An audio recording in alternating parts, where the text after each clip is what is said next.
Cuma dalam kita mengenali sunnah, apa makna sunnah yang menjadi qudwah kepada kita? Sunnah ini ada beza-beza antara istilah-istilahnya.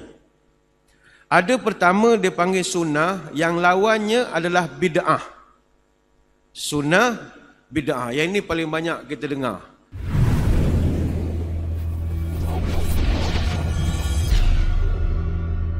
Assalamualaikum warahmatullahi wabarakatuh.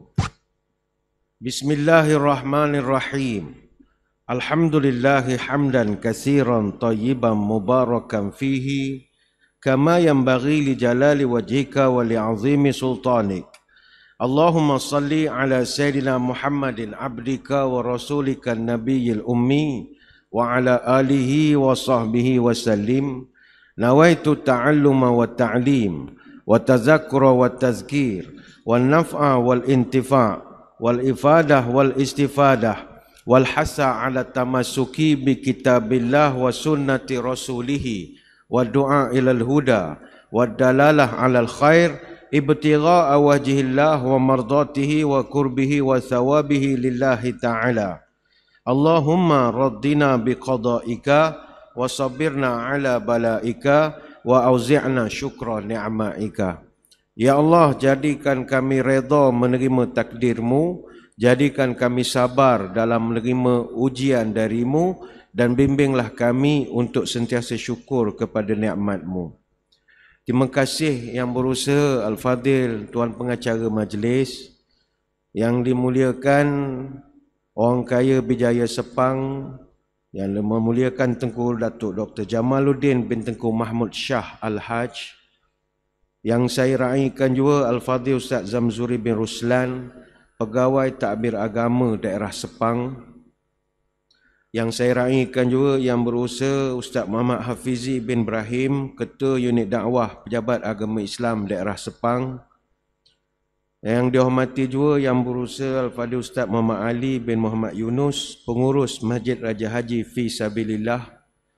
Seterusnya para pegawai, ahli-ahli jawatan kuasa dan sukarelawan Masjid Raja Haji Fi Sabilillah Cyberjaya, tuan-tuan guru, para alim ulama, para habaib, muslimin muslimat, hadirin hadirat, tuan-tuan puan-puan, moga-moga dirahmati Allah sekalian. Alhamdulillah, bersyukur kehadirat ilahi dapat kita bertemu pada kesempatan pagi ini. Adalah satu penghormatan untuk saya sekali lagi dapat menyampaikan syarahan di masjid ini. Kali akhir saya datang ke sini kira-kira 9 bulan 28 hari yang lalu. Iaitu kita membincangkan tajuk tentang senjata Melayu. Pada pagi ini sempena dengan sambutan ataupun zikra Maulidur Rasul bagi peringkat daerah Sepang, saya diminta menyampaikan satu tajuk iaitu indah berkehidupan berpandukan qudwah Rasulullah sallallahu alaihi wasallam. Hadirin hadirat sekalian, apa makna qudwah? Al-qudwah ataupun kita boleh sebut juga qadwah, qidwah ataupun qidyah, sama saja. Semuanya membawa satu maksud, iaitu apa-apa yang telah engkau ikut dan engkau biasa dengannya. Itu kita panggilkan sebagai qudwah. Al-qudwah juga dalam bahasa Arab disebut al-uswah. Uswah maknanya contoh dan teladan. Dalam hidup, kalau kita nak berjaya, kita kena cari contoh. Kita kena mencari teladan. Orang meniaga misalnya, kalau dia nak berjaya dalam perniagaan, dia kena tengok ahli-ahli perniagaan yang dah berjaya. Baru dia ada semangat nak meneruskan perjuangan. Orang yang tengah buat postgrad misalnya, postgraduate, buat masters, buat PhD. Kalau nak ikut umur dah tua-tua ni, rasa nak mati syahid je lah rasa. Tak larat dah, tak ada apa nak kejar. Dapat PhD, master pun gaji seposen pun tak naik. Dia setan bisik banyak lah. Orang dah belajar 3 tahun awak tak present lagi, tak apa proposal depend lagi. Akhirnya dia fed up belajar, mati syahid kita panggil. Tapi bila dia cari mentor, cari contoh, dia akan semangat balik. Ada orang dapat PhD umur 70 ada, orang dapat pencen ada. Jadi kita akan jadi semangat balik. Sebab itu kalau orang nak berjaya, dia mesti cari figure ataupun tokoh yang boleh dia ikuti. Namun manusia hari ini disebabkan tidak ada tokoh yang boleh nak diikut, maka mereka mencari-cari siapakah tokoh teladan yang boleh kita ikuti. Akhirnya ada sesetengah daripada kita mengikonkan orang-orang yang tak sepatutnya. Orang-orang jahil, orang-orang fasik, orang-orang yang tak kenal agama. Akhirnya tidak ada yang mereka dapat melainkan hati makin kotor, dengan agama jadi jauh, pemikiran jadi buntu. Sebab itu dalam Quran surah Al-Kahfi ayat 28, Allah Ta'ala berpesan, jangan ikut manusia yang tak semenggah untuk dijadikan ikon ataupun qudwah. Wala tuti' man aghfalna qalbahu an zikrina wattaba'a hawah wa kana amruhu furuta. Allah Ta'ala sebut, jangan kau ikut orang yang hatinya lalai. Jangan kau ikut dia. Orang yang hati tak ingat kepada agama, tak ingat kepada Allah. Wattaba'a hawa, selalu ikut hawa nafsu. Orang macam ini, kalau kau ikut, kau akan rosak. Itu firman Allah. Maka dalam konteks perbicaraan kita pagi ini, qudwah ataupun ikon kita yang terbaik, sudah pastilah Rasulullah sallallahu alaihi wasallam. Nabi ni tuan-tuan, dia punya terbaik dia bukan dalam liga sesama kita. Kita ni banding dengan Nabi, semua cap ayam ni kita ni. Nak banding rumah tangga kita dengan rumah tangga Nabi, cap ayam rumah tangga kita. Nak banding ibadat kita, lagilah cap ayam betul. Nabi ni dia punya hebat, berbanding dengan Nabi-Nabi yang lain pun, dia masih terbaik. Nabi dalam dunia ada berapa? Abu Zar pernah tanya Nabi, Ya Rasul, kam wafa'idatul anbiya? Berapa jumlah para Nabi? Nabi jawab, mi'atu alf wa arba'a wa ishruna alfa. Jumlah para Nabi ada 124,000 orang. Wa rusulu min zalika salasatu mi'a wa khamsata asyar jaman ghafira. Out of 124,000, 315 adalah para Rasul, zaman ghafira. Dan jumlahnya begitu banyak sekali. Hadis riwayat Ahmad. Bayangkan antara 124,000 Nabi, Nabi kita masih lagi jadi qudwah number one. Dari pelbagai sudut. Itu yang orang tua kata, banyak hari antara hari takkan semulia hari Jumaat. Banyak Nabi antara Nabi takkan semulia Nabi Muhammad. Banyak redup perkara redup alamat hari nak hujan. Banyak hidup perkara hidup, cara hidup Nabi Muhammad sentiasa jadi teladan. Gema takbir subuh hari semayang awal jadikan amalan. Nabi terakhir takkan ada ganti, peribadinya kekal jadi ikutan. Jaring puput merata-rata campak bilis ke dalam pukat. Kering laut menjadi tinta, takkan tertulis semua peribadi Nabi Muhammad. Nabi kita ni, dia punya contoh qudwah begitu banyak. Cantik kuntuman bunga dahlia, pokok melati tepi perigi, baginda Nabi junjungan mulia, halus pekerti indah pribadi. Halus berduri pokok semalu, hijau daunan disentuh kuncup, sunnah Nabi ingatlah selalu, buat amalan kan damailah hidup. Sebab itu Nabi ni yang jadikan qudwah kepada kita adalah sunnah dia. Sebab itu saya suka perkataan SOP. SOP masa kita pandemik, masjid lah paling banyak SOP. SOP maknanya Standard Operational Procedure. Tata cara standard, prosedur. Tapi SOP juga merupakan singkatan daripada sunnah is our priority. SOP juga. Maka antara SOP prosedur dengan sunnah is our priority, sudah pastilah sunnah itu priority kita paling utama. Cuma dalam kita mengenali sunnah, apa makna sunnah yang menjadi qudwah kepada kita? Sunnah ini ada beza-beza antara istilah-istilahnya. Ada pertama dia panggil sunnah, yang lawannya adalah bid'ah. Sunnah, bid'ah. Yang ini paling banyak kita dengar. Kalau di kalangan agamawan bergaduh sama sendiri, isu sunnah dengan bid'ah.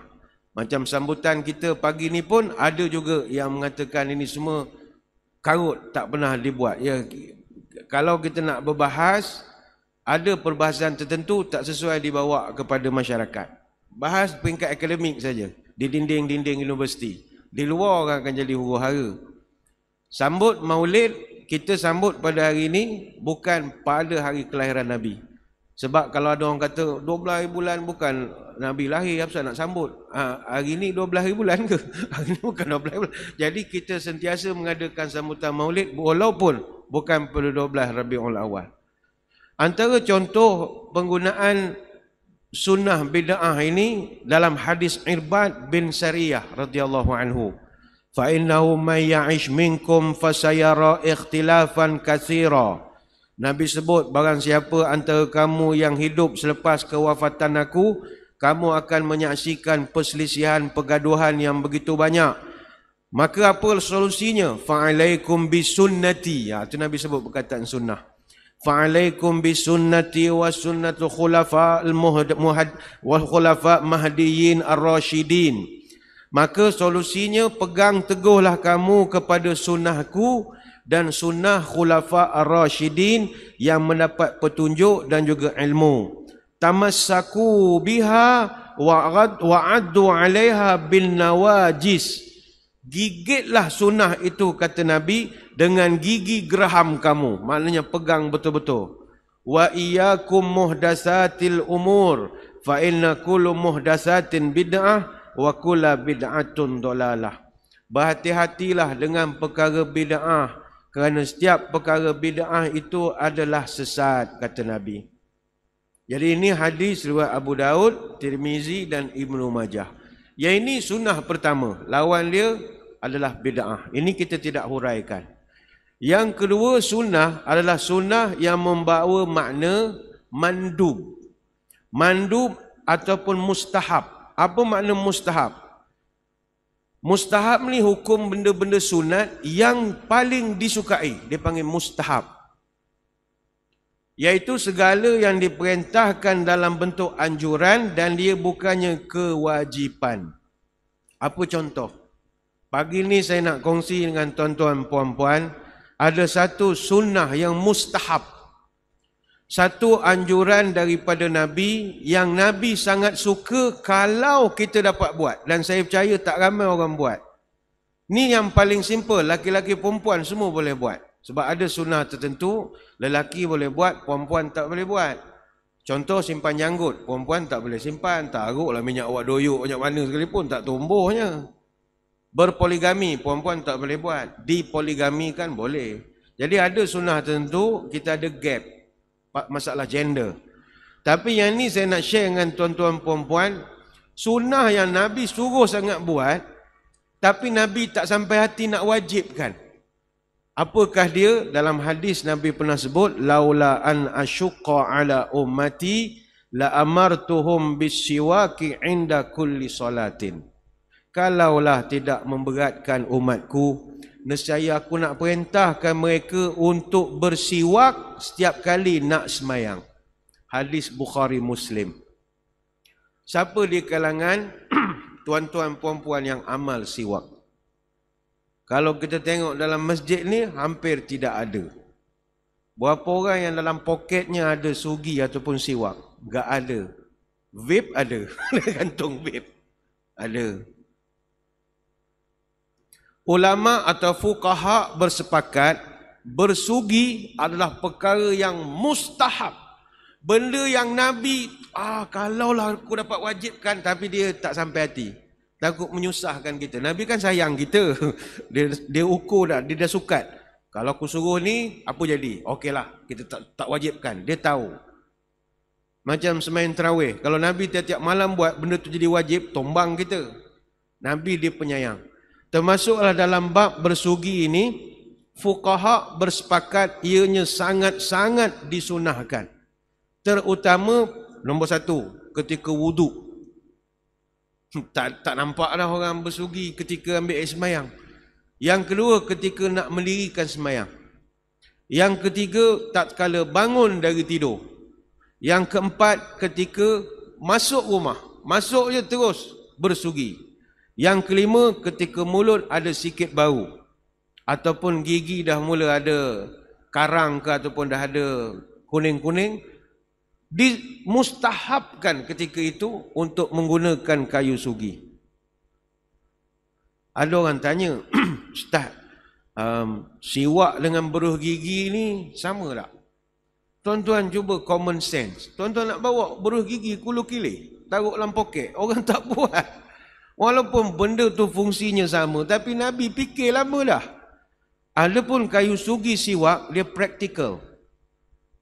Kalau tuan-tuan tengok online punya jualan, di kedai payah jumpa. Dah sekarang ni kayu sugi tu, dah ada yang premium punya. Stylo dah macam bekas sigar pun ada. Dia buat cantik, ada box untuk kita nak hadiah pada orang-orang VIP misalnya kan. Dia ada, dulu kayu sugi kalau di Mekah jual tepi pagar je. Bukan dululah, sekarang pun sama juga, diikat dengan getah susun tepi-tepi jalan. Sekarang premium, dah ada box, ada yang macam pen. Kita buka tu, pusing, terkeluar sugi. Tutup balik, dia tertutup balik. Siap ada dia punya cutter, macam orang hisap sigar lah. Ada cutter dia, tap gitu. Ada yang boleh gantung di leher. Jadi sugi ni benda yang sangat praktikal.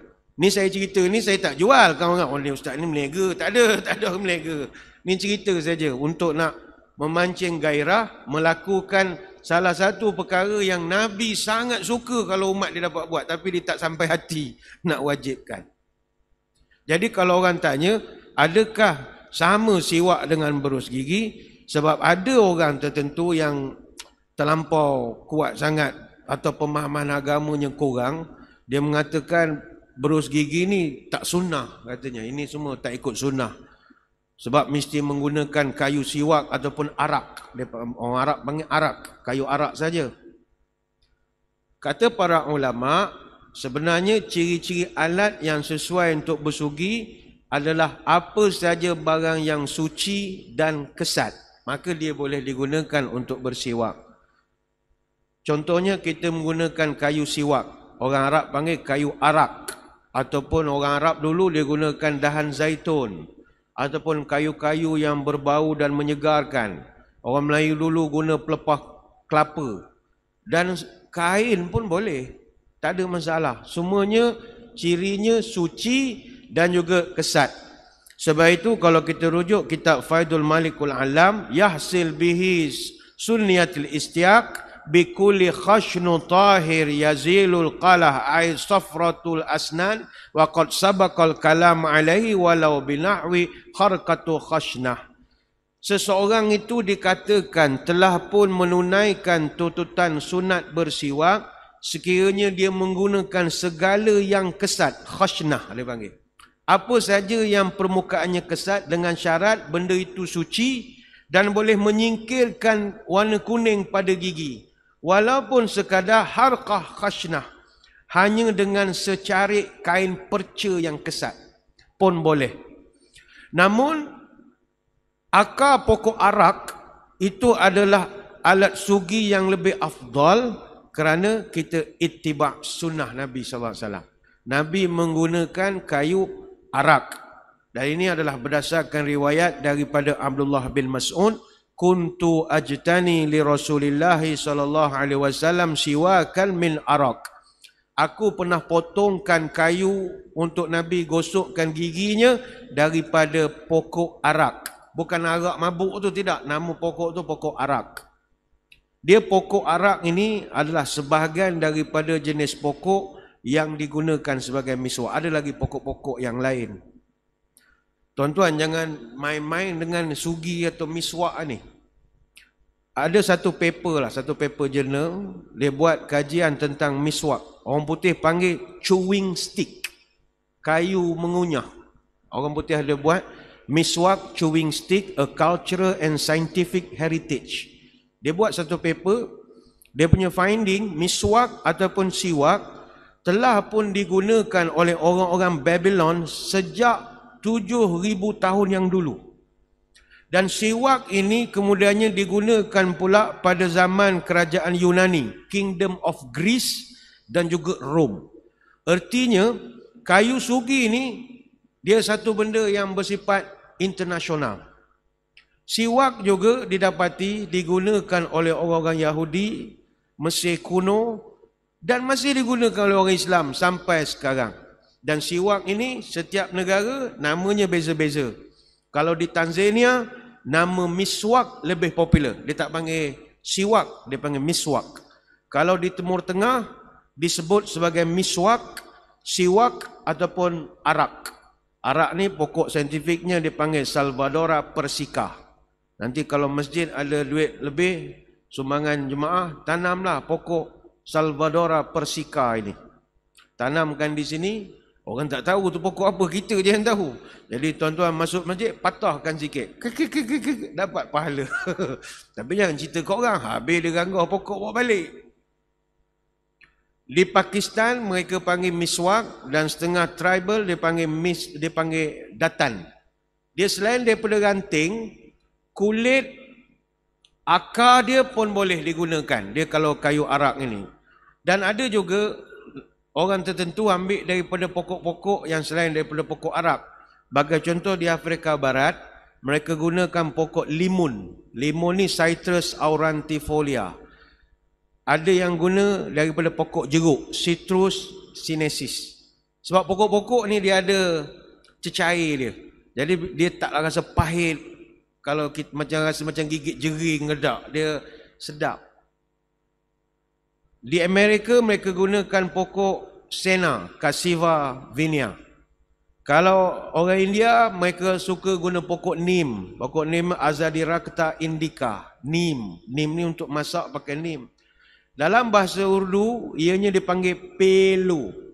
Kalau bahasa Tamil dia panggil ugai. Di Sierra Leone, dia guna kayu dari pokok Laburnum africa ataupun Cassia siberianba. Jadi, banyak. Di Jepun, mereka pun guna daripada pokok koyoji. Kalau orang Rom, dia guna daripada damar wangi. Artinya benda ni satu dunia pakai. Pakailah. Namun, jari tidak dikira sebagai alat sugi. Jari kita dalam mazhab Syafi'i yang paling asah sekali pendapat, tidak dikira jari sebagai alat sugi. Tuan-tuan nak semayang, gosok dengan tangan, tak aji. Atau bubuh Colgate ke, tak aji. Sebab tak kesat.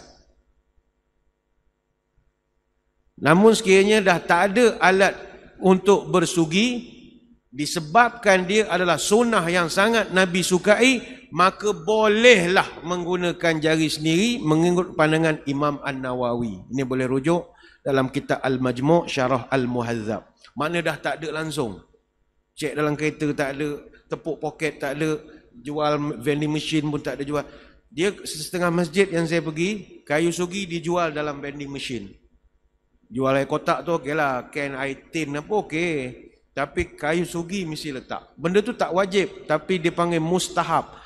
Nabi terlampau teringin sangat kalau umat dia boleh buat. Sebab itulah memberus gigi tetap saja dianggap sebagai sunnah menepati maksud bersiwak. Tuan-tuan, Nabi kata Aisyah radhiyallahu anha, antara perkara yang dia buat sebelum dia wafat, bersiwak. Punyalah dia suka nak melakukan perbuatan gosok gigi ni, nak meninggal pun gosok gigi lagi. Sebab Nabi sebut, aku tak nak jumpa Allah dalam keadaan mulut berbau. Punyalah dia jaga. Maka bagaimanakah dengan kita?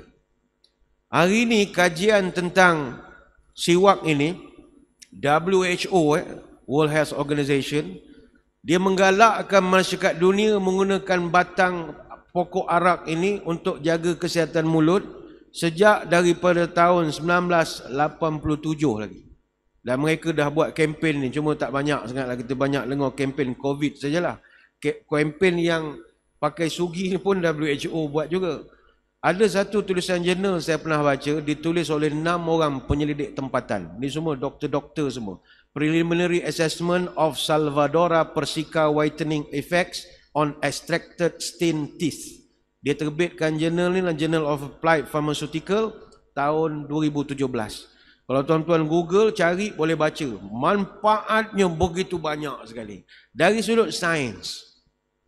Jadi marilah kita pagi ni tak payah cerita sunnah yang besar-besar, mulakan dengan gosok gigi dululah. Gosok benda yang paling basic sekali. Dan hari ni siwak dah jadi satu trend di Eropah. Dia panggil produknya raw toothbrush. Raw toothbrush. Dia panggil teeth cleaning twig ataupun chewing stick. Dah semakin trending di seluruh dunia. Dia siap ada cutter, dia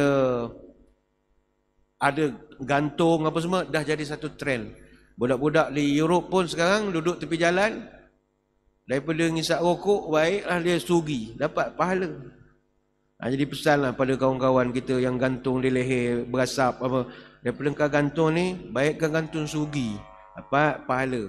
Duduk kedai mamak sambil gitu. Dan sekarang Listerine pun dah ada flavor miswak. Listerine miswak. Cuma tak ada lagi. Saya puas cari di pasaran di Malaysia, masih lagi belum dijual lagi. Tapi di international sudah pun ada. Ubat gigi flavor sugi banyak. Flavor sugi itu banyak. Kalau dalam Shopee, Lazada pun ada Royal Miswak with holder. Itu premium betul. Jadi hadirin hadirat, ini makna mustahab. Saya nak bezakan antara sunat dengan mustahab. Mustahab ni sunat yang sangat disukai oleh Nabi sallallahu alaihi wasallam. Maka kalau kita mengkuduahkan Nabi, menjadikan Nabi sebagai ikon, lakukanlah ibadat sugi ni. Cuma kita tak adalah sampai wajib. Tapi kalau tuan-tuan pergi ke Mekah, orang-orang yang kuat agama, dia sugi betul. Sebelum dia takbir semayang Allahu Akbar, sugi dulu. Masuk balik. Allahu Akbar. Kita tak ada dengan mulut bau rokok yang bau durian, bau nasi biryani, jajak semayang bodoh begitu ya. Tak ada rasa segan pun nak bercakap, nak berbicara dengan Allah yang maha suci. Tak ada. Nabi dia sentiasa mulutnya wangi. Apa lagi amalan-amalan sunat yang lain? Saya ingin perjelaskan pada pagi ini, amalan sunat ini, amalan yang benda tak wajib. Tapi kalau kita tak buat, yang rugi kita. Sebab itu, amalan sunat, kita tak boleh dah pegang ta'rif cara orang dulu. Orang dulu bila tanya, apakah maksud amalan sunat? Oh, sunat ni adalah kalau buat dapat pahala, tak buat tak apa. Oh, ini kita kena buang. Sunat adalah amalan yang kalau kita buat dapat pahala, tak buat rugi. Rugi sangat. Apa amalan sunat? Contoh tadi, bersugi. Apa lagi? Semain sunat 2 rakaat masuk masjid. Tak buat pun tak apa. Tapi tak buat rugilah. Iktikaf. Tak niat pun tak apa. Tapi kalau tak niat, rugi. Kenapa rugi? Iktikaf ni hanya boleh di masjid saja. Tuan-tuan, puan-puan tak boleh niat iktikaf di stesen Petronas. Tak ada. Nawaitu i'tikaf fi hazal Petronas untuk mengisi minyak RM20 kuning lillahi ta'ala. Tak ada. No such thing. Tuan-tuan pergi hotel, check in, tak ada i'tikaf. Malaikat pun pening. Ni macam mana dia ni boleh? Tuan-tuan pergi IOI, tak ada niat i'tikaf. Tapi nak masuk masjid, dia ada. Jadi siapa tak buat, rugi. Apa lagi benda sunat yang kalau tuan-tuan tak buat, rugi? Baca Quran. Rugi, tak baca. Sedekah, sunat. Rugi, tak bersedekah. Apa lagi? Poligami, sunat. Mana buat dapat pahala, tak buat rugi. Rugi je tak ada apa. Tak ada apa. Ni contoh saja, jangan marah. Ha? Baik itu dalam satu riwayat disebutkan wama yazalu abdi yataqarrabu ilayya bin nawafil hatta uhibbahu. Kata Nabi, Allah sebut dalam hadis qudsi, sesungguhnya hamba-Ku itu tak jemu-jemu nak usaha dekat dengan aku melalui ibadat-ibadat sunatnya, nawafil. Hinggakan hatta uhibbahu, maka aku pun cinta pada dia. Allah Ta'ala cinta kepada orang yang banyak buat amalan sunat. Amalan wajib, semua orang buat. Sembahyang subuh, zuhur, asar, maghrib, isyak, semua orang buat. Puasa bulan Ramadan, semua orang buat. Tapi puasa Isnin Khamis tak semua orang buat. Itu Allah, I love you lah kau ni. Bagus betul lah. Isnin Selasa, Isnin Khamis puasa, hari putih puasa 3 hari. Kemudian baca Quran lagi, semayang sunat banyak. Hidup di dunia cuma sementara. Tempat membuat amal ibadat. Kumpullah kebaikan, himpunlah pahala. Jangan dileka harta dan maksiat. Siapa suka memegang adat, mulialah sifat dengan kerenah. Siapa rajin ibadat sunat, pahala dapat, iman bertambah. Inilah yang dinamakan sebagai sunnah fi'liyah yang kita nak ikut, iaitu apa-apa saja yang dilakukan atau dikerjakan oleh Nabi SAW. Contoh sunnah fi'liyah ni banyak. Semayang Nabi, puasa Nabi, cara Nabi pergi buat haji. Yang mana kata ulama, sunnah paling tinggi sekali adalah engkau mengikut Nabi dalam bab ibadah. Dalam bab lain itu optional. Contoh dalam bab makan, minum, berpakaian, itu optional.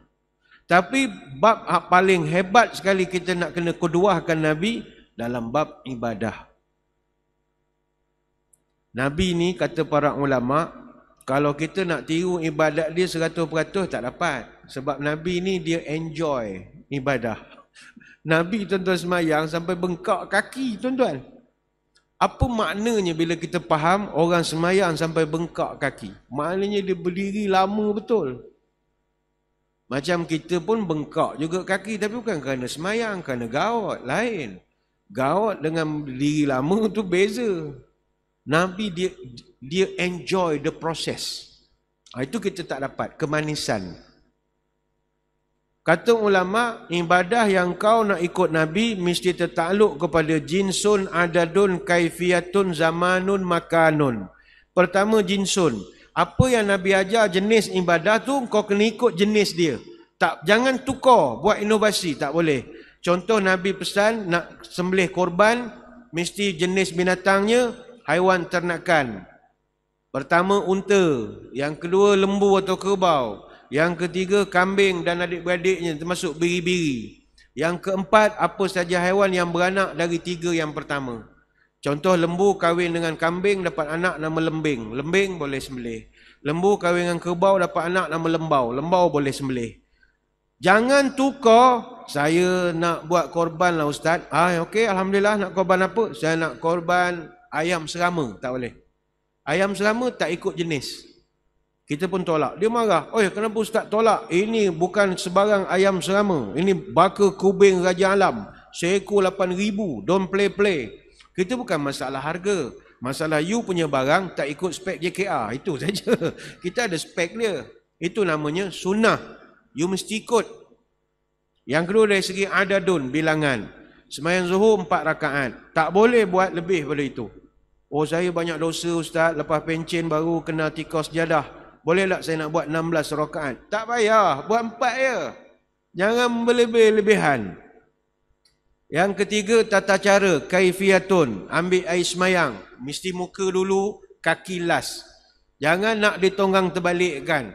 Kita start dengan kaki dulu, lepas tu muka dan sebagainya lagi. Ataupun kita membaca Fatihah. Baca Fatihah, tonggang terbalik. Nabi ajar bismillah, alhamdulillah sampai waladdallin. Kita tukar tonggang terbalik.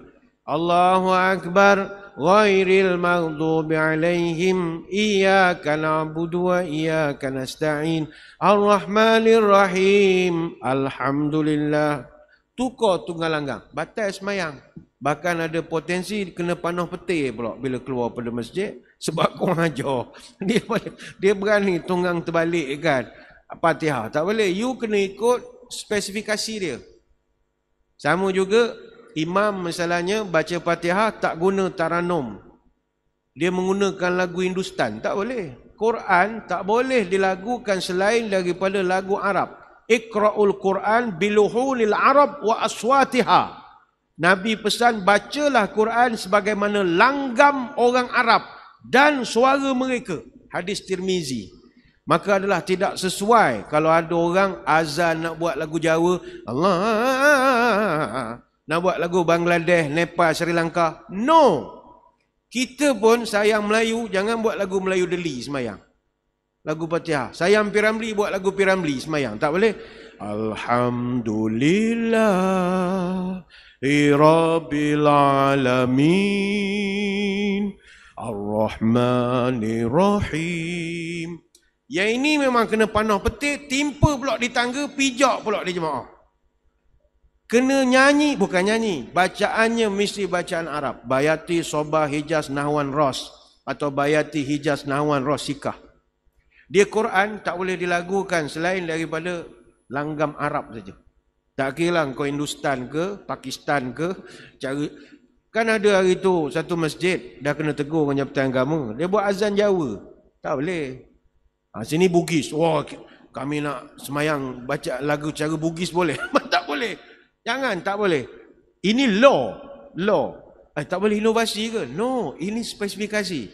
Sunnah yang you kena ikut. Tak boleh tukar. Dia jangankan kita tukar dalam lagu-lagu Melayu.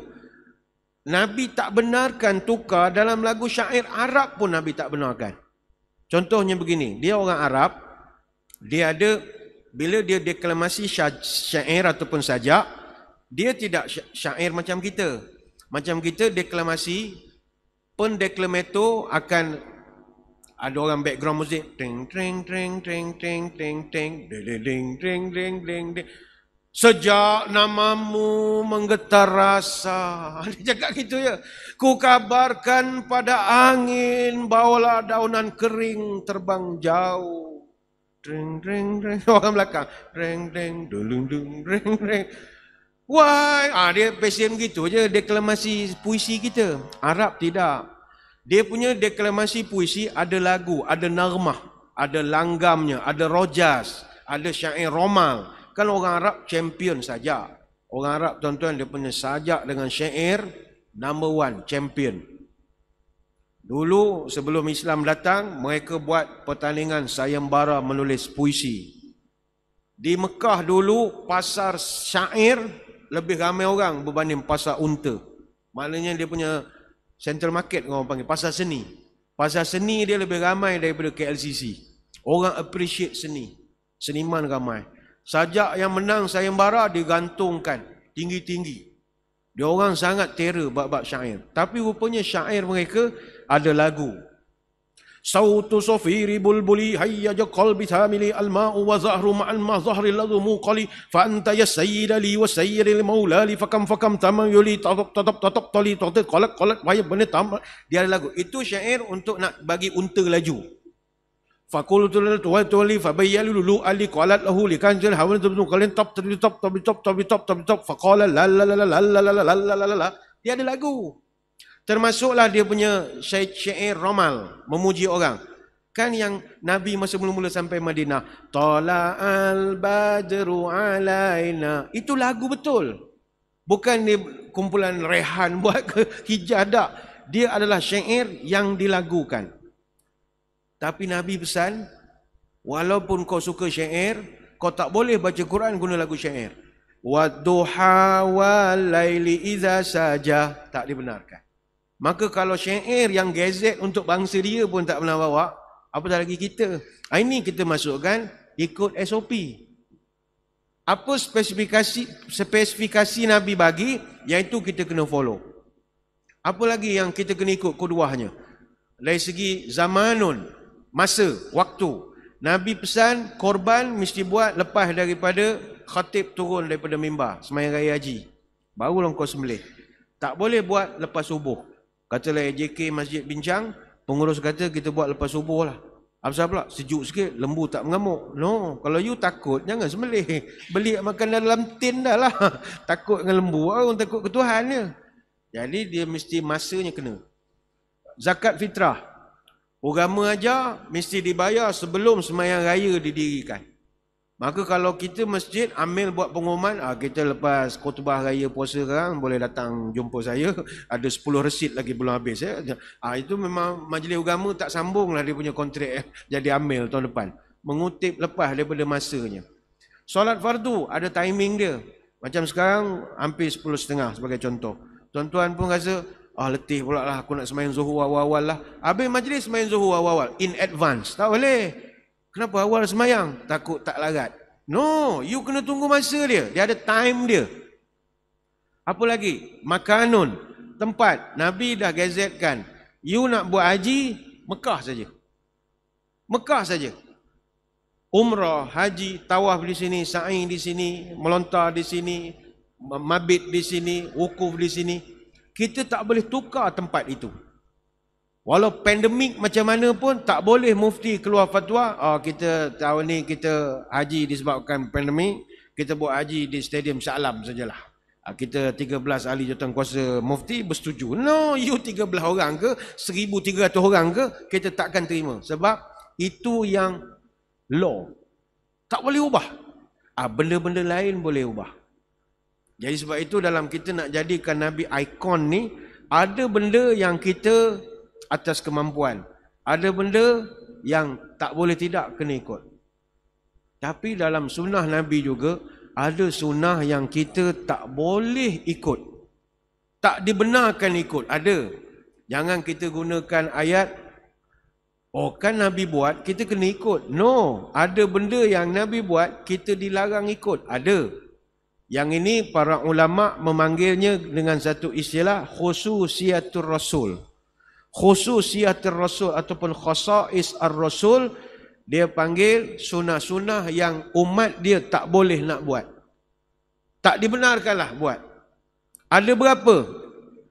Ini berbeza pandangan ulama. Kata Imam Abu Sa'ad An-Naisaburi dalam kitab Asy-Syarful Mustafa, ada 60 sunnah Nabi kita dilarang ikut. Cinta macam mana pun tak boleh ikut. Kata Imam An-Nawawi dalam kitab Muqaddimah Syarah Sahih Muslim, ada 1,200 sunnah kita tak boleh buat. Kata Imam Baihaqi dalam kitab Al-Madkhal, ada 1,000 sunnah Nabi kita tak boleh buat. Ada setengah ulama kata 3,000 perkara kita tak boleh ikut. Ada setengah ulama pula memasukkan 60,000 sunnah Nabi kita tak boleh buat. Termasuklah mukjizat, tak boleh tiru. Dan itu tak perlu tiru pun.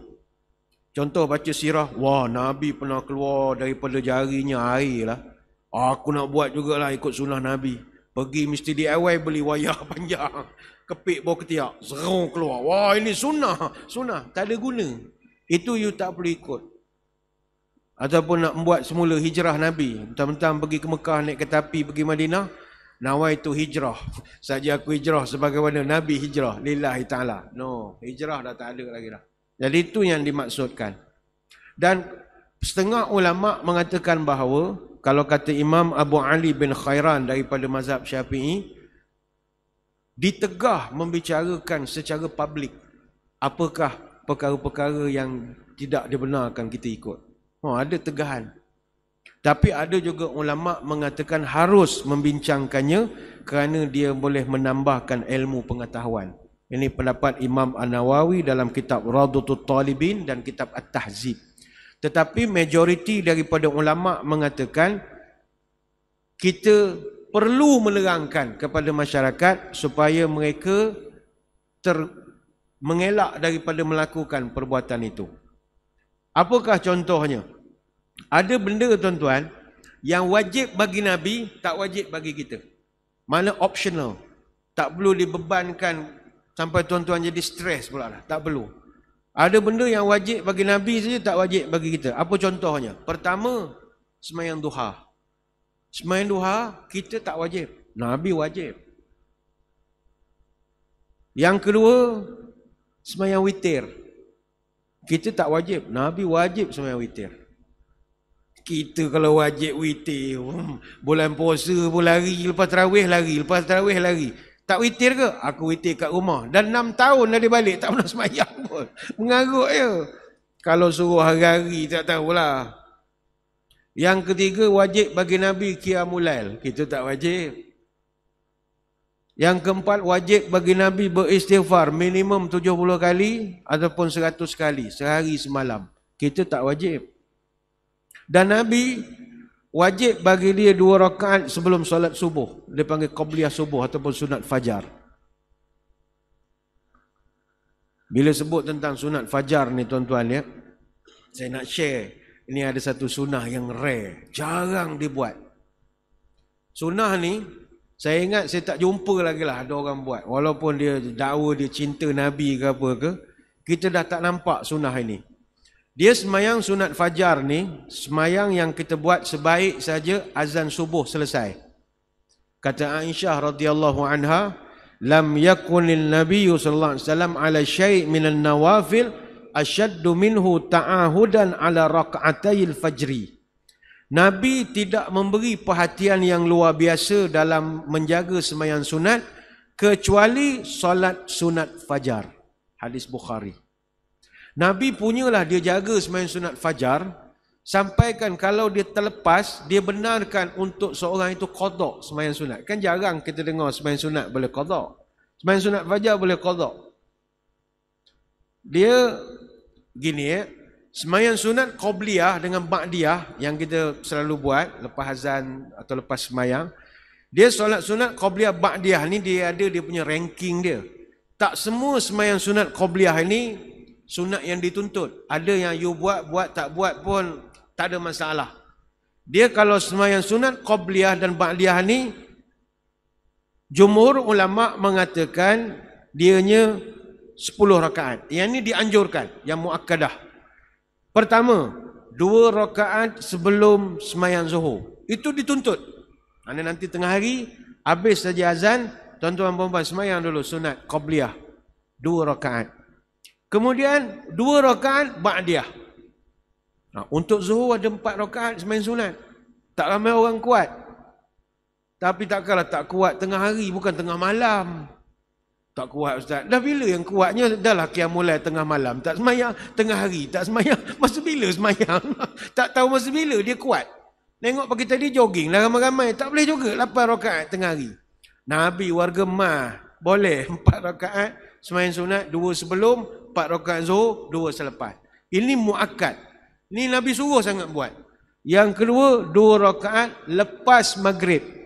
Juga disuruh sangat kita buat. Yang ketiga, 2 rakaat selepas sembahyang isyak.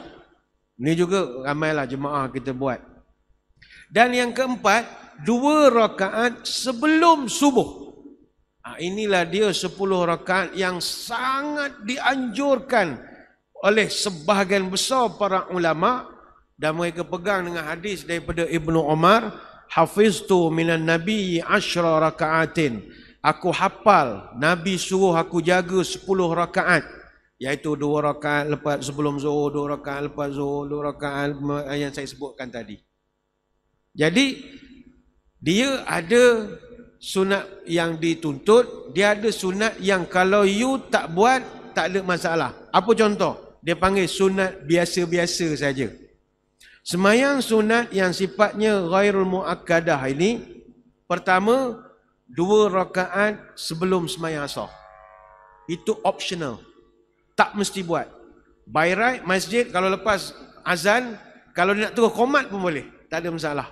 Tapi sebab jemaah tak ramai ada ilmu, nanti dia kata, oh imam sibuk tugas nak balik kerja jam lah tu semua.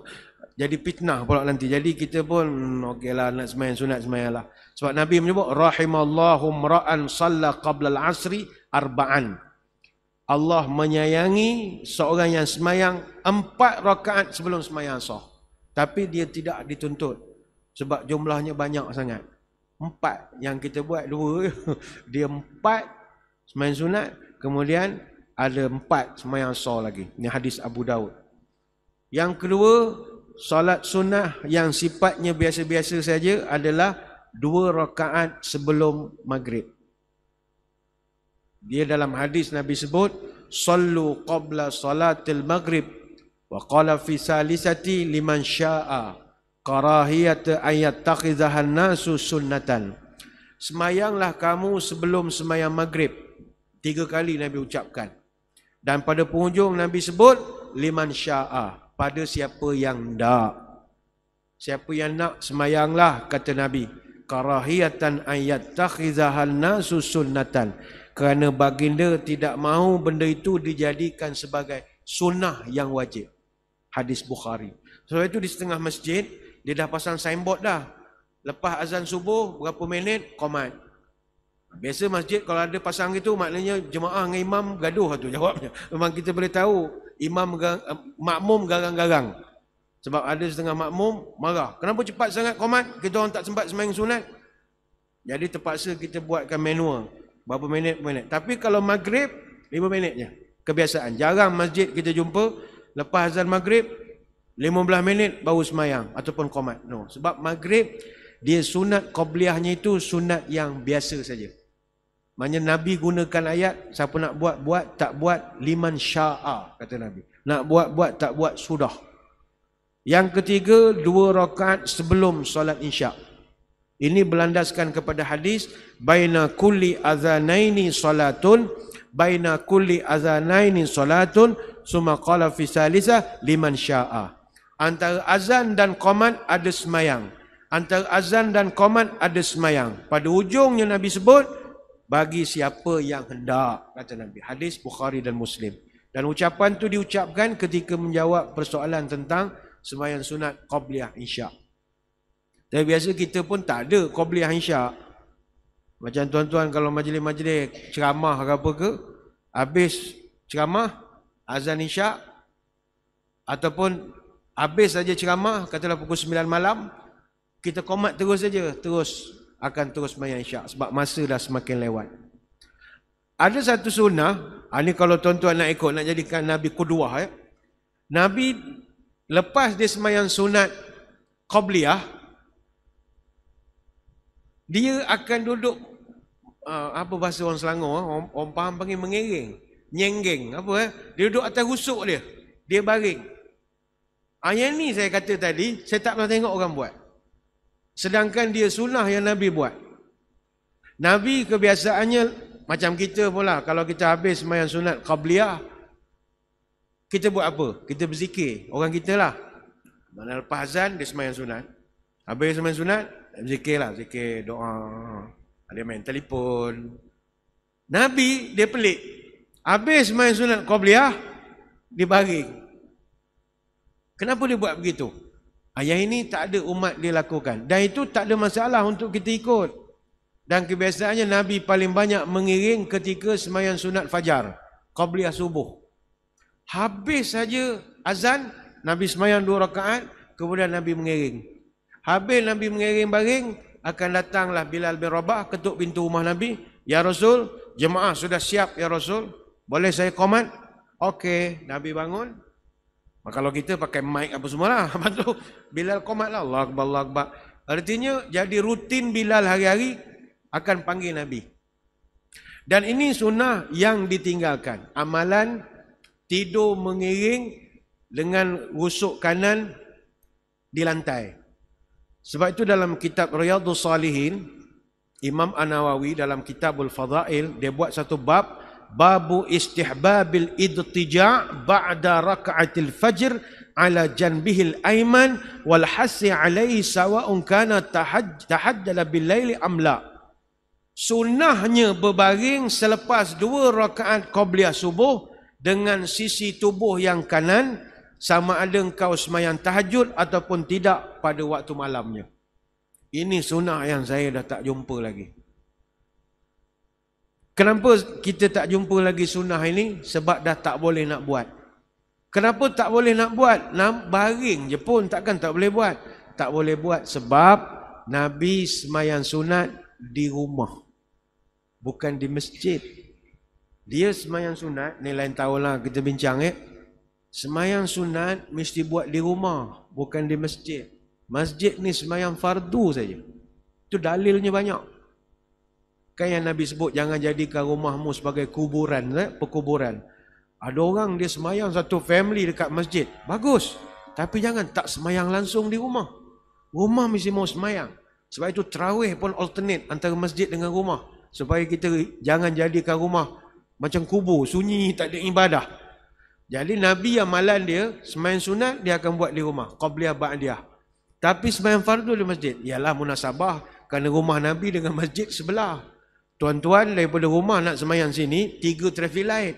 Sampai-sampai imam dah doa habis sembahyang. Jadi banyak sunah Nabi kita tak boleh ikut atas faktor lokaliti, rumah kita jauh. Sayang lah, sunat Nabi dia tak boleh buat. Bukan saya kata tuan-tuan tak boleh sembahyang sunat dalam masjid. Habis ustaz, sunat fajar tak boleh buat dalam masjid. Dah keadaan kita tak sama zaman Nabi. Nabi rumah sebelah. Lagipun kalau tuan-tuan nak baring, baring hanya di rumah saja. Tak boleh baring di masjid. Oi, kalau buat di masjid, pening pengurus masjid nanti. Macam dugong semua. Semua orang pencin baring gitu. Lepas tu kalau kita pula baring, saya ingat tak sedar. Ji. Dia berdeku lagi. Dan lagi dia melangit. Tak boleh, susah. Jadi, tapi kalau in case tuan-tuan puan-puan nak merasa buat, buatlah. Contohnya kebetulan pergi masjid yang dekat dengan rumah. Ada setengah orang sekarang kalau pergi vacation dengan keluarga suka duduk homestay. Malah duduk hotel apa semua kan, nak duduk satu family. Jadi dia cari homestay dekat dengan masjid. Ada orang dia trend baru sekarang. Cari hotel dekat dengan masjid supaya bila azan saja mereka sembahyang di masjid. Jadi dapatlah ikut sunnah Nabi tadi. Azan subuh saja sembahyang sunat 2 rakaat dulu. Di rumah. Habis sembahyang, tuan-tuan puan baring sekejap. Ngiring, jangan melerap. Kalau melerap pukul 10 lah bangun. Ngiring saja. Lepas tu nak panggil Bilal menggerak kita satu kerja pula. Apa dah pandai lah tuan-tuan bangun. Kalau ikutkan Bilal kena gerak kan. Lepas tu kita pun sembahyang subuh 2 rakaat sembahyang fardu. Jadi ini yang saya katakan, banyak daripada sunah-sunah Nabi ni kita tak mampu nak buat. Tapi mengiring ini tidak wajib. Tak mesti mengiring. Sebab ada juga dalam riwayat, Nabi direkodkan pernah baring telentang pun pernah. Kata Bilal pernah sekali dia baring, satu kaki duduk atas satu kaki. Dan itu ada riwayatnya. Jadi tak mesti mengiring. Sebab ada setengah orang ada masalah jantung apa, dia tak boleh mengiring sangat. Terus jantung dia jatuh bawah ketiak dia. Tak boleh. Jadi dia baring boleh. Cuma risiko tak sedar tu nasib. Biasa ngiring saja. Jadi sekali lagi, kalau dapat buat, buatlah. Yang ini saya kongsikan dengan tuan-tuan puan-puan. Sunah-sunah yang simple-simple saja. Gosok gigi, baring lepas sembahyang sunat qabliyah. Untuk kalau kita dapat buat, dia ada ekstra pahala. Dia panggil mustahab. Perkara yang Nabi, dia kalau boleh nak suruh kita buat, tapi tak sampai hati. Tak sampai hati. Kemudian ada pula sunnah Nabi yang merupakan perkara larangan untuk Nabi tapi tak dilarang pada kita. Yang ini kita tak payah ikutlah. Sebab Nabi je yang dilarang buat, kita okey. Apakah contoh yang Nabi tak boleh buat tapi kita tak ada masalah nak buat? Pertama sekali adalah menerima sedekah dan zakat. Tak ada masalah. Nabi dia tak terima zakat, tak terima sedekah. Jadi pihak masjid, majlis agama cek. Kalau nama Said dengan Saripah, jangan dapat zakat. Tak sepatutnya dapat. Marah pula orang Said dengan Saripah kah. Moyang kau tak terima takkan cicit terima, tak kena. Tak kena. Ini contoh sajalah. Kan ada pula kecil hati pula kan. Sebab Nabi tak terima. Sedekah, zakat dia tak terima. Hadiah lain. Dan ini menurut pendapat yang paling kuat berdasarkan hadis yang diriwayatkan oleh Imam Muslim. Tapi kita boleh ambil. Boleh. Tak ada masalah. Dan hadiah lagilah kita boleh terima. Kecuali rasuah. Rasuah tak boleh terima. Rasuah haram. Yang kedua, Nabi dilarang makan benda-benda berbau. Bawang, Nabi tak boleh makan. Petai lagilah tak boleh makan. Petai, jering, kerdas, durian musangking, semua Nabi tak boleh makan. Asalkan benda yang berbau pada mulut, Nabi tak dibenarkan makan. Kita boleh tak? Boleh. Tak ada masalah. Tuan-tuan janganlah strict sangat. Saya ikut sunnah Ustaz, tak makan bawang. La ilaha illallah. Bab itu larangan untuk Nabi khusus je. Kita okey. Tak ada masalah. Tuan-tuan nak kunyah bawang pun okey. Makan sate, celup kuah kacang, prop. Tak ada masalah. Kenapa Nabi tak boleh makan benda berbau? Sebab Nabi on call 24 jam. On call jumpa siapa? Malaikat. Dan malaikat pula dia pantang berbau. Fa innal malaikah tata'azza mimma yata'azza minhu banu Adam. Malaikat dia kalah dengan bau busuk. Kalau bau tu busuk, dia tak boleh masuk. Sebab itu rumah kita kena sentiasa wangi. Masjid mesti sentiasa wangi. Pasang bukhur, pasang MBPO, pasang apa saja asalkan wangi lah. Tak ada masalah. Wangi je. Baik itu tempat pembuangan sampah, tak ada malaikat. Dia tak boleh tempat berbau. Rumah kita dapur jangan biarkan plastik sampah tak berikat. Ikat elok-elok, taruh dalam tong, bagi bau harum. Kalau orang tanya apa kau ni strict sangat? Bukan masalah strict. Kita nak malaikat rahmat datang. Macam masjid. Kenapa mesti pasang bukhur? Pasang pewangi? Sebab mengundang malaikat. Baik itu saya heran. Macam mana masjid dia boleh buat, bukan sini, boleh buat kendurian. Kenduri durian. Tak betul. Sebab durian bukan buah yang sesuai untuk mengundang berkat rahmat. Sebab tak semua orang suka durian. Tuan-tuan perempuan yang ada setengah orang dia tak boleh bau durian. Durian ni makan sedap, bau belum tentu. Tak percaya bawa dalam kereta, nak tahu. Tak dalam kereta, pasang aircon, bawa KL Kuantan. Sampai Gombak, habis pengsan semua orang. Durian ni sedap dimakan, tak sedap dibau. Dia bukan untuk dibau-baukan. Jadi, Nabi dia sensitif. Tapi kita boleh makan. Kita tak ada masalah. Kita tak ada masalah. Kemudian ada perkara yang diharuskan kepada Nabi, tapi kita tak dibenarkan. Contoh Nabi dibenarkan semayang sunat mutlak selepas asar. Kita tak boleh. Kita habis semayang asar, balik lah. Nabi dia special case. Habis semayang asar, Nabi boleh semayang sunat lagi. Yang kedua, Nabi dibenarkan semayang witir atas kenderaan. Boleh. Nabi semayang witir. Oh ini kalau orang boleh dapat kebenaran ni, syok. Habis terawih, atas motor semayang. Oh tak semayang. Tengah semayang. Rupa tengah nunggu api hijau dia semayang sekejap. Kita tak boleh buat. Apa kau semayang atas motor? Aku ikut sunnah Nabi. Mu tak mengaji. Itu sunnah khusus untuk dia saja. Dibenarkan untuk Nabi saja.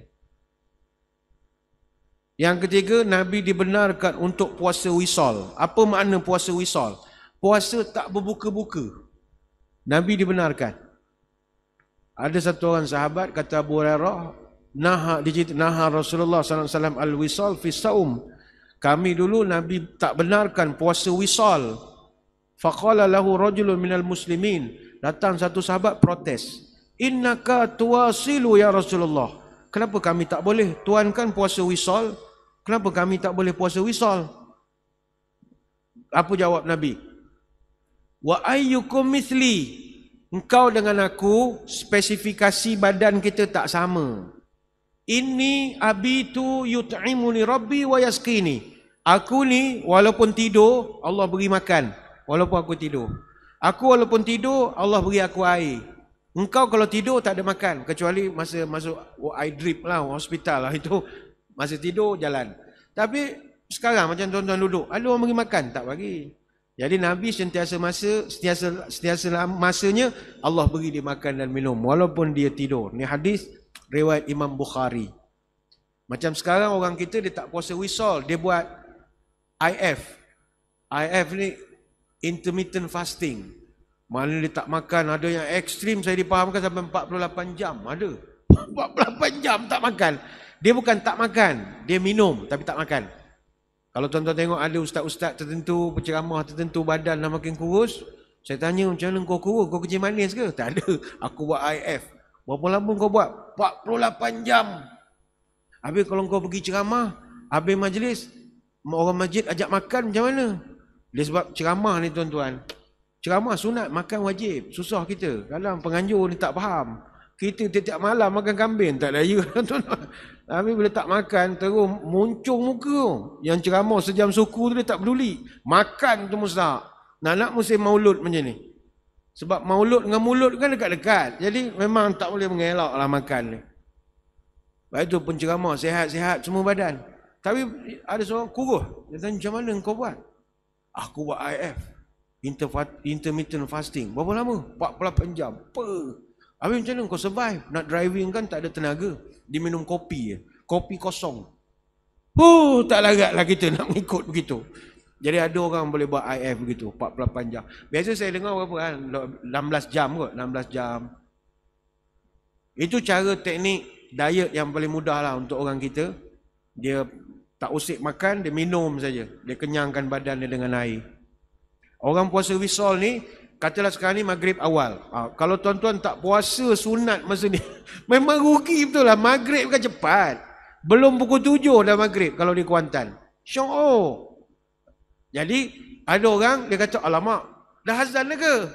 Relax lu lah, 7.30 lah baru makan. Aku dah biasa 7.30 baru makan. No, itu namanya wisol, tak dibenarkan. Nabi pesan, azan saja, ngap, terus kau makan. Jadi sahabat protes, dia suruh kita, dia pukul 10 baru makan, aku dengan kau lain, kata Nabi. Itu nama wisol. Nabi je boleh buat, kita tak boleh buat. Apa yang mustahak tuan-tuan sekalian? Kita wajib menghormati sunnah Nabi. Walaupun kita tak suka dengan sunnah itu, kita hormatlah sebab benda ni Nabi buat. Contoh ada orang dia tak suka janggut. Dia kata janggut ni macam, yalah tak jaga apa panjang-panjang begitu. Tak hygiene katanya kalau jadi chef ke jatuh janggut dalam makan. You tak suka janggut itu you punya pasal lah. Tapi tak boleh lebih sangat lah daripada segi mengutuk itu. Sebab janggut ini adalah Nabi berjanggut. Sama juga puan-puan tak suka poligami. Kita faham. Tak suka okey lah, tak suka. Tapi jangan pula menampakkan ketidaksukaan itu sampai buat satu gerakan besar-besaran, kempen satu suami, satu isteri. Tak payahlah. Kita je lah, kita faham. Tak payah sampai buat kempen. Boleh tak JAKIM jalankan kempen besar-besaran? Satu suami, satu isteri. Siap buat logo, tak payahlah. Kita pun faham sebab benda tu sensitif sebab Nabi buat. Nabi buat. Jadi kita, orang Islam ni kita kena ada segan sikit. Kita tak suka orang pakai jubah. Oh, kau ni pakai jubah siang malam. Kita tak suka, mungkin kita ada sebab. Tapi jangan lebih sangatlah. Dia sebab orang tu sedang berusaha nak meniru Nabi. Dia bukan sedang mengikut Nabi, dia meniru Nabi. Saya selalu katakan, orang kita dia tak ikut Nabi, banyak tiru Nabi saja. Macam orang poligami, dia bukan ikut sunnah, dia tiru sunnah. Sebab kalau dia nak tiru, nak ikut betul Nabi, dia kena ikut cara Nabi punya susunan isteri. Pertama janda, yang kedua anak dara, yang ketiga janda sampai ujung. Jadi itu yang ikut Nabi. Kawan-kawan kita yang poligami dah pertama anak dara, dua anak dara semua Nabi. Anak dara tua kan, anak dara muda, tapi tak ikut spek. Kalau ikut Nabi, isteri pertama 40, isteri kedua anak dara, yang ketiga semua 65, 60. Kita 23, 22, 24, 28, semua 20-an. Jadi bukan tak ikut sunnah, kita panggil you tiru sunnah. Tiru sajalah. Sama juga pakaian. Ada orang dia pakaian sunnah, bagus. Tapi maaf, dia bukan ikut sunnah, dia tiru sunnah saja. Sebab Nabi, walaupun dia berpakaian sunnah, tapi Nabi ni dia wangi. Jadi ada setengah orang, jubah sudah bagus. Tapi bila dia angkat takbir, mau pengsan tu. Dia tak pakai deodorant ke, baju 3 hari. Aduh, apa hal dia ni? Sunnah tu bagus dah. Allah Akbar lah. Nak pensan kita dah sebelah dia. Rasa masjid nak bagi hadiah deodorant, odorono saja ambil lah kita bagi hadiah. Dia tak cakna benda itu. Sedangkan wangi, handsome, good looking, itu juga sunnah Nabi. Nabi wangi tuan-tuan. Nabi kalau dia lalu satu jalan, orang lain lalu lepas tu, oh ni Nabi lalu tadi ni. Dia bau dia pun orang suka. Pernah satu ketika Nabi ngajar dalam masjid macam ni lah. Tiba ada satu sahabat masuk, badan dia bau bawang. Mungkin dia buat rendang ke apa, bau bawang. Satu masjid bau bawang gara-gara dia datang. Nabi ni memang tak selesa bau-bau macam tu. Dia panggil bodyguard, sahabat Nabi ada 10 bodyguard dia panggil. Kau pesan yang belakang tu, yang bau bawang tu. Masuk di belakang sikit. Okey ya Rasul. Dia pun pergi lah. Bang, minta maaf. Nabi suruh belakang. Abang bau bawang kau. Oh ya ke? Sorry. Dia pun undur belakang. Bodyguard pandang. Okey. Nabi kita belakang lagi lah. Bang, minta maaf belakang lagi bang. Oh ya ke? Dia undur lagi belakang. Sahabat tanya Nabi, okey. Belakang lagi belakang. Tuan-tuan, Masjid Nabawi ni struktur yang asal yang kubah hijau. Nabi mengajar di dalam, sahabat yang disuruh undur ke belakang tu, start daripada Masjid Nabawi, dia kena berundur sampai ke Baqi'. Tuan-tuan yang pernah ke Masjid Nabawi, Baqi' ni dengan Masjid Nabawi jauh, lebih kurang dalam 300 meter. 4 minutes lah kalau walking. Sebenarnya Nabi nak suruh dia balik, tapi Nabi orang tu tak reti, tak faham bahasa agaknya. Kau baliklah mandi-mandi dulu, boboh minyak atar apa yang patut, barulah datang. Artinya Nabi, dia sangat pembersih. Dah kalau gosok gigi tiap-tiap hari tak pembersih lagi. Jadi ada setengah orang dia pakai jubah, bagus, tapi jubah berbau. Ada orang pakai tutup kepala, kopiah songkok, serban, bagus, tapi kopiah ada tai lalat, tak kena lah. Jadi saya katakan mereka ni bukan ikut Nabi tapi tiru Nabi. Dia usaha nak tiru. So kita didik lah, kita guide dia. Jangan bunuh semangat dia. Nabi ni ada benda kita tak boleh nak ikut 100%. Saya ambil contoh, Syekh Muhammad Al-Hadari dalam bukunya, buku Usulul Fiqh, dia menjelaskan sunnah Nabi ni ada 3 kategori. Jibili, Qurbi, Mu'amalat. Jibili ni sunnah yang berkaitan tentang Nabi sebagai seorang manusia. Makan, minum, tidur, apa semua. Benda tu dia tidak wajib kita ikut. Macam contoh, adakah kita pakai baju Melayu pagi ni tak ikut sunnah? No. Sebab pakaian dia bukan pada bentuknya tapi falsafahnya. Falsafah pakaian adalah menutup aurat, tidak menyerupai perempuan, tidak mendatangkan sombong. Jadi baju Melayu ini baju yang menepati spesifikasi tadi. Tutup aurat, tidak sombong. Apa yang nak sombong baju Melayu ya? Apa lagi? Tidak menyerupai perempuan. Jadi kita dah melepasi. Ataupun apa beza orang pakai tanjak, orang pakai kopiah? Sama saja. Dulu bila kita buat kempen Melayu bertanjak, adalah orang yang garang-garang marah. Oh, ini semua nak membuang sunnah Nabi. Pakailah serban. Apa sebab pakai tanjak? Bang, tanjak dengan serban sama je. Dari segi apa? Ikatannya. Tanjak dalam bahasa Parsi panggil destar. Destar tu maknanya kain yang diikat pada kepala. Apa beza tanjak? Tanjak pun ikat juga, serban pun ikat juga. Dan tidak ada riwayat khusus sama ada Nabi pakai style dekat kepala ke, tutup atas ke, gantung bahu ke, buat macam ni. Tak ada riwayat khusus. Sebab apa nak bergaduhnya? Jadi kita pada falsafahnya. Sama juga makan. Tuan-tuan kalau nak ikut makan cara Nabi 100%, saya kalau masjid ikut cara Nabi makan, suka sangat. Sebab Nabi tak makan nasi biryani, nasi hujan panas, nasi apa. Habis majlis kita makan kurma je. Oh, suka sangat tuan-tuan kalau hari-hari makan kurma. Tapi sanggup kita nak makan kurma tiap-tiap hari? Nabi tiap-tiap hari dia makan kurma ajwa. Ajwa ni, Nabi sampai sebut siapa makan 6 biji sehari, orang ni jauh pada sihir. Tuan-tuan sanggup makan kurma ajwa hari-hari? Tak sanggup. Sebu perut kita. Sebu kita perut nasi.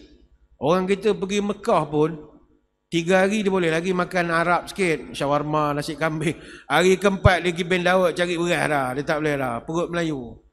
Kalau dulu dekat Mekah tu ada pasar. Pasar dah tutup lah. Melayu lalu saja dia panggil cabai. Dia jual benda tu cili yang kecil-kecil tu kan. Dia tahu orang Melayu kok mana nak makan pedas, nak makan apa. Jadi kalau tuan-tuan nak ikut betul, makan kurma lah, kurma ajwa. Cuma kurma ajwa tak boleh makan lebih. Kalau makan lebih boleh gugur rambut. Dia bahaya sikit. Kenapa boleh gugur rambut? 100 gram RM15. Tuan-tuan bayangkanlah harga. Macam mana nak makan banyak-banyak? Tak mampu kita. Contoh lah. Tapi tuan-tuan pencen banyak, belilah. Jadi kita tak dapat nak ikut. Kita tiru je lah. Kita tak makan buah kurma. Kita makan nasi biryani. Tapi ikut cara Nabi makan. Caranya, makan tangan kanan. Kau jangan ngada-ngada makan tangan kiri. Ini mentang-mentang ada duit lebih, pergi hotel makan western. Kan western semua suap tangan kiri. Orang putih kan ngada-ngada. Semua dia nyuap tangan kiri. Dia tak nak ikut Nabi kita. Dia kata apa pasal aku nak ikut Muhammad. So dia ajarlah kita table manners, etiquette and protocol. Kanan, pisau. Kiri, gerpu. Orang Melayu pula ramai Anglophil. Anglophil ni pemuja Mak Saleh. Semua yang terbaik Mak Saleh lah. Tamadun Mak Saleh, makan Mak Saleh, kahwin Mak Saleh. Semua Mak Saleh lah. Tapi kita Mak Saleh. Jadi makan pun Mak Saleh lah. Begini potong tangan kanan. Cocok kiri. Ngap. Kau dah lah makan benda yang Nabi tak pernah makan. Okeylah, benda makan kita boleh bincang. Tapi suap tangan kiri itu tak sepatutnya berlaku. Saya pernah tanya masa kursus di Intan, Bukit Kiara. Dari segi table manners, adakah salah kalau kita nyuap tangan kanan? Tak ada salah. Sebab dia ada satu lagi etiket. Kita potong cube. Potong semua jadi cube. Dan kita suap dengan kanan. Selepas dipotong. So tak ada masalah lah. Puan-puan, tuan-tuan kalau pergi makan banquet ke apa, tak ada masalah. Potong siap-siap semua, nak letakkan, boleh berborak, cocok. Hujan ke Kuantan? Dah lama dah, akan boleh borak. Ada setengah orang. Ini SOP lah. Sunnah is our priority. Bukan tak bagi makan western, silakanlah, tak ada masalah. Cuma suaplah tangan kanan. Ini benda yang simple-simple je Nabi suruh buat kan. Baca bismillah je, lupa baca bismillah. Sampai makanan, doa dulu, syukur. Ini tidak, sibuk ambil gambar. Sejuk dah makanan, nak menunggu dia ambil gambar, nak Instagram, nak macam-macam. Bila lah, boleh menyuapnya dah. Kejap ambil gambar dulu ya. Susun sikit. Gelas ini sikit. Kejap. Bila nak makan? Itu bukan sunnah. Sunnah sampai, alhamdulillah, makanan sampai, syukur ya Allah. Bismillahirrahmanirrahim. Doa lebih kurang, makan tanganlah. Ambil gambar, ambil lah. Jangan lebih-lebih sangat. Jadi, makan. Biasa orang kita suka order chicken chop. Makanlah, tak ada masalah. Ada setengah orang, cakap orang putih tak pandai, makan western. Tak apalah, duit banyak. Jadi, yes sir, what you want to order? I nak chicken chop, tapi tak nak ayam, nak kambing. Waiter tu pun pening kepala. Apa benda pakcik dia nak sebenarnya? Orang pun nak lamb chop. Dia tak tahu cakap orang putih. Nak chicken chop, tak nak ayam, tukar kambing. Tak apalah, dia tak pandai cakap orang putih, duit dia banyak. Kita cakap putih pandai, duit tak ada, tak guna. Jadi, sama juga lepas makan, memang ada sunnah Nabi, idza akala ahadukum ta'aman fala yamsah yadahu hatta yal'aqahu aw yu'ilqaha. Siapa-siapa lepas makan, kata Nabi, jangan kau basuh tangan, tapi hendaklah kau jilat dulu tangan kau, atau suruhlah orang lain menjilat tangan kau. Itu hadis Bukhari Muslim. Yang ini pun, jangan salah pasang. Kalau tuan-tuan salah buat, muntah orang melengok. Buruk betul Islam punya perangai. Makan nasi kandar, nala dekat sur. Nasi kandar, habis makan, gila. Cium, dapat pahala, cium. Hello, ini cara Nabi kah? Saya baca dalam hadis, kau baca apa yang kau faham. Agama ni kena faham. Takkanlah seburuk itu wajah Islam. Habis makan nasi-nasi. Bukan begitu caranya. Habis itu dalam hadis Bukhari Muslim Ustaz. Nabi cium tangan, jilat semua. Nabi makan nasi kandar ke? Ini Nabi makan nasi kandar, nasi lemak ke? Tak ada. Nabi makan buah saja. Jadi orang makan buah, mana ada kotor? Kalau makan buah anggur, buah apa, mana ada kotor? Tak nampak pun. Jadi kalau orang tak perasan, kalau nasi kan tak tahu, kari penuh kata. Macam mana dia ni? Ni ada setengah orang, dia nak ikut Nabi, tapi yalah, kita guide lah, kita guide. Bukan kita mengejek, tidak. Silakan. Jilat tu memang sunnah, tak ada, no doubt about it. Tapi you kena buat dengan cara yang indah. Islam itu kan indah. Allah itu cantik dan Allah suka pada kecantikan. Kalau itu rupa tu tak ada gaya sunnah. Sebenarnya banyak nak diterangkan, tapi saya kira sekadar itulah saja sembang-sembang pada pagi ini. Saya mengucapkan ribuan terima kasih di atas undangan. Mohon maaf sebarang kekurangan. Moga-moga dapat bertemu pada lain-lain kesempatan. Sebelum berpisah, marilah kita menadah tangan berdoa. Moga majlis diberkati ilahi. A'udzubillahi minasyaitonirrajim. Bismillahirrahmanirrahim. Allahumma salli wa sallim ala Sayyidina Muhammadin salatan tukhrijuna biha min zulumatil wahmi. Allahumma inna duhaa duhauka wal bahaa bahauka wal jamala jamaluka wal quwwata quwwatuka wal qudrata qudratuka wal ismata ismatuka. Allahumma in kana rizqina fis samaa'i fa anzilhu wa in kana fil ardi fa akhrijhu wa in kana mu'assiran fa yassirhu wa in kana haraman fa tahhirhu wa in kana ba'idan fa qarribhu bihaqqi duhaika wa bahaika wa jamalika wa quwwatika wa qudratik atina ma ataita ibadika salihin. Ya Allah, sesungguhnya waktu ini adalah waktu duhamu, kecantikan waktu duha ini adalah kecantikanmu, keindahannya juga adalah keindahanmu. Ya Allah, jika rezekiku masih di langit, turunkanlah. Kalau rezekiku di bumi, keluarkanlah. Kalau rezekiku susah, permudahkanlah. Kalau haram, sucikanlah. Kalau rezekiku masih jauh, dekatkanlah. Berkat waktu duhamu ini, berkat kecantikannya, keindahannya, kekuatannya, limpahkanlah kepadaku segala yang telah engkau pernah limpahkan kepada hamba-hambamu yang soleh. Subhanakallahumma wa bihamdika nashhadu an la ilaha illa anta nastaghfiruka wa natubu ilaik. Wa sallallahu ala sayyidina Muhammadin wa ala alihi wa sahbihi wa baraka wa sallam. Alhamdulillahi rabbil alamin. Sekadar itu, wabillahi taufiq wal hidayah. Assalamualaikum warahmatullahi wabarakatuh. Wallahu a'lam.